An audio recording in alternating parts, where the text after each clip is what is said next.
Ahora se unen Eylon Levy, ex portavoz nacional de Israel, y Ruthie Bloom. Es ex asesora de Netanyahu y copresentadora del podcast Israel on Diplomatic en Jewish News Syndicate Televisión. Bienvenidos a ambos y gracias por acompañarnos. Ruthie, escuchaste el informe de Alex Salvi desde Israel. ¿Qué tan esperanzada estás sobre el acuerdo? Bueno, soy como todos los demás, como todos los israelíes, estoy rezando para que se logre, pero sabes, jamás, esta es una organización monstruosa, no se le puede confiar ni por 2 minutos. Y en cuanto ve la oportunidad de decir, espera, depende, vamos a devolver a tantos si haces eso. La belleza de esto, que no llamo acuerdo de paz, lo siento, usar la palabra paz en este contexto es realmente cínico, no es paz. Lo que sea que tengamos con Hamas será tal vez el fin de esta guerra, ojalá una victoria sobre Hamas, pero no será paz. Y quizás con las naciones árabes que están sentándose con Trump y tratando de presionar a Hamas, habrá algún tipo de, digamos, acuerdos de Abraham ampliados. Pero tienes que recordar que tanto Qatar como Turquía son pro Hamas. Así que tengo mis dudas sobre eso. En cualquier caso, el problema aquí, la belleza de este acuerdo, digámoslo así, es que la responsabilidad recae en Hamas. Tanto el presidente Trump como el primer ministro Netanyahu están de acuerdo en que finalmente lo que decimos es, primero devuelven a los rehenes y luego negociamos el resto. Así que veamos si eso funciona. Rezamos para que así sea.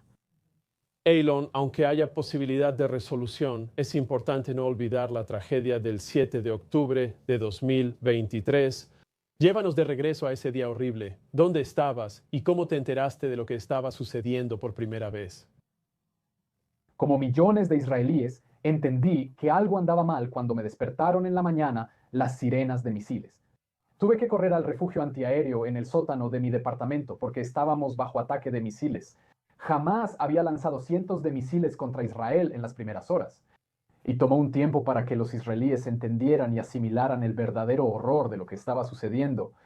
Primero, los medios informaron sobre terroristas que se infiltraban en Israel, luego sobre decenas de muertos y después sobre posibles rehenes.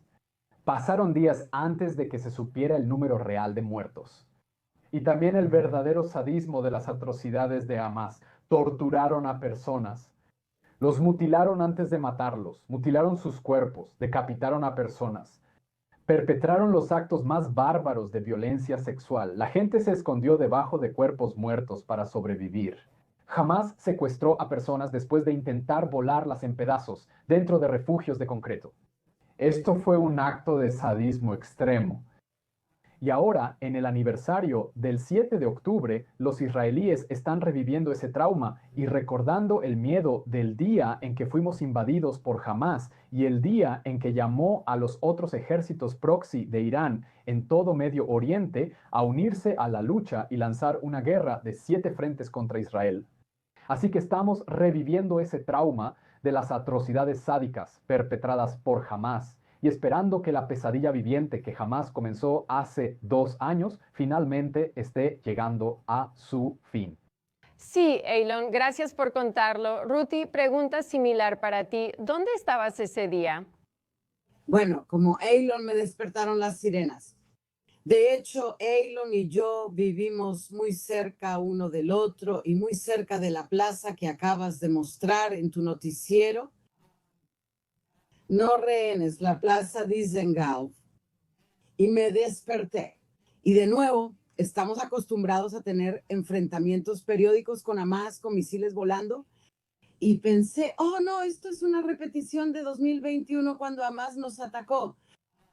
Ninguna de nosotras se había dado cuenta al principio de que esto era una de las peores atrocidades jamás cometidas. Pero puedo decirte que mis propios hijos, mi hijo, de repente se puso su uniforme y se fue al sur. Ni siquiera lo habían llamado a la reserva, pero se puso su uniforme y fue a su unidad.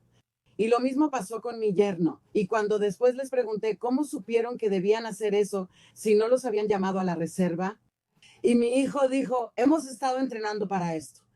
Él vio las camionetas blancas y las motocicletas en las que iba Hamas. Vimos eso en la televisión porque Hamas se estaba grabando a sí mismo cometiendo estas atrocidades. Así que tengo que decir que cuando todo esto termine y cuando haya una investigación, a todos nos gustaría saber cómo es posible que él estuviera entrenando para algo así. Y nos tomó tan por sorpresa que el ejército no llegó durante horas y horas y horas para rescatar a esas personas en los kibutzim a lo largo de la frontera con Gaza. El impacto del 7 de octubre aún no termina. Hoy en día se estima que 20 rehenes vivos siguen en cautiverio, soportando hambre y tortura. Trump afirma que confía en su liberación, sin embargo. Han estado luchando por un plan durante años. Nosotros recuperamos a los rehenes casi de inmediato. Las negociaciones están ocurriendo en este momento. Probablemente nos tomará un par de días y la gente está muy contenta por eso. Eilon, muchos confían en el presidente Trump, pero ¿tú confías sabiendo los juegos mortales que juega Hamás? No me sorprendería que Hamás tenga un truco sucio bajo la manga y nos obligue a volver a esta guerra.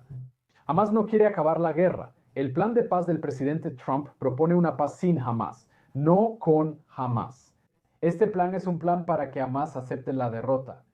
Hamás en Egipto ahora está negociando los términos de su rendición y su desmantelamiento. Y entonces, todo depende de si la presión global se mantiene sobre Hamás y de si los patrocinadores estatales de Hamás, específicamente Qatar y Turquía, que lo han estado alentando durante toda esta guerra, realmente se ponen firmes y dicen que se acabó el juego. Tienen que liberar a los rehenes, tienen que renunciar al poder y tienen que deponer las armas. Depende de ellos. Y si no se les puede permitir que dejen que Hamás se salga con la suya y no termine la guerra, debe haber presión sobre ellos para que presionen a Hamás a aceptar la derrota y dejar esta guerra atrás. Ruthie, no nos queda mucho tiempo, pero me da curiosidad conocer tu perspectiva aquí. Estamos enterándonos de un acontecimiento importante. Varios grupos armados de milicias en Gaza se han separado de Hamás y ahora apoyan públicamente el plan del presidente Trump. ¿Qué opinas sobre esto? Eso es muy buena señal. Y realmente esperamos que una de las cosas que suceda sea que Hamás sea derrocado internamente y no solo por la presión del presidente Trump y el primer ministro Netanyahu, etcétera. Pero, sabes, tienes que entender que muchos de esos grupos también, o sea, odio arruinarte la ilusión, pero muchos de esos grupos armados son milicias que pueden estar en contra de Hamás, pero ciertamente no son pro-Occidente ni pro-Israel. Así es. Gracias por esa aclaración y de nuevo les agradezco a ambas por acompañarnos en este día. Eilon Levy y Ruthie Bloom, gracias. Gracias, Kashan.